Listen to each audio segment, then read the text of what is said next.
เมืองจันทบุรีจัดพิธีมอบรับหน้าที่เลขาคณะบริหารงานพรรคเมืองระหว่างผู้เก่าและผู้ใหม่พิธีจัดขึ้นในวันที่20มังกร2026ที่ห้องว่าการปกครองเมืองจันทบุรี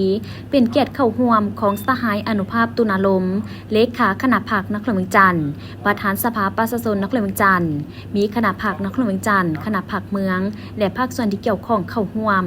ในพิธีได้ผ่านมติตกลงว่าด้วยการยกย้ายพนักงานนำพาคุ้มครองเลขที่39ทับคปพนว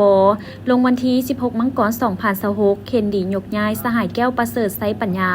กรรมการพรรคนครเมืองจันทร์เลขาคณะบริหารงานพรรคเมืองจันทบุรีไปรับหน้าที่ใหม่อยู่เมืองปากเงิมและอิงตามมติตกลงว่าด้วยการแต่งตั้งเลขาคณะบริหารงานพรรคเมืองจันทบุรีเลขที่32ทับคปพนวลงวันที่16มังกร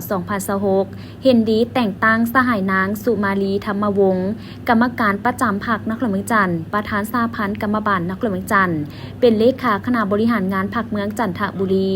ภายหลังสำเร็จการผ่านมติยกย้ายและแต่งตั้งก็ได้มีพิธีมอบมติตกลงของคณะประจำพรรคนครเมืองจันทร์ให้แก่2สหายที่ได้รับการยกย้ายและแต่งตั้งจากนั้นได้มีพิธีเซ็นบทบันทึกมอบรับหน้าที่ระหว่างสหายแก้วประเสริฐไซปัญญากรรมการพรรคนครเมืองจันทร์เลขาคณะบริหารงานพรรคเมืองจันทบุรีผู้เก่าและสหายนางสุมาลีธรรมวงศ์กรรมการประจำพรรคนครเมืองจันทร์เลขาคณะบริหารงานพรรคเมืองจันทบุรีผู้ใหม่ในโอกาสนี้สหายอนุภาพตุลาลมได้ให้เกียรติโอ้ลมซี่น้ำให้สหายที่ได้รับตำแหน่งใหม่เพิ่มทวีสืบต่อปฏิบัติหน้าที่การเมืองที่ได้รับการมอบหมายให้สำเร็จพร้อมทั้งต้องได้เอาใจใส่กวดกะคืนเวียกงานและพยายามสืบต่อและประสานงานเพื่อให้เวียกงานก็คือปัญหาที่ได้ซี่นำพาที่บ่ทันสำเร็จให้ได้สำเร็จต่อเนื่องซึ่งพวกเขาเป็นเลขาพรรคเป็นคณะบริหารงานพรรคใหม่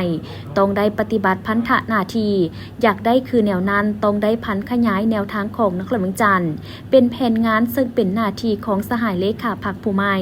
ต้องได้เริ่มจัดตั้งปฏิบัติให้สำเร็จเพื่อประกอบส่วนพัฒนานครเมืองจันทร์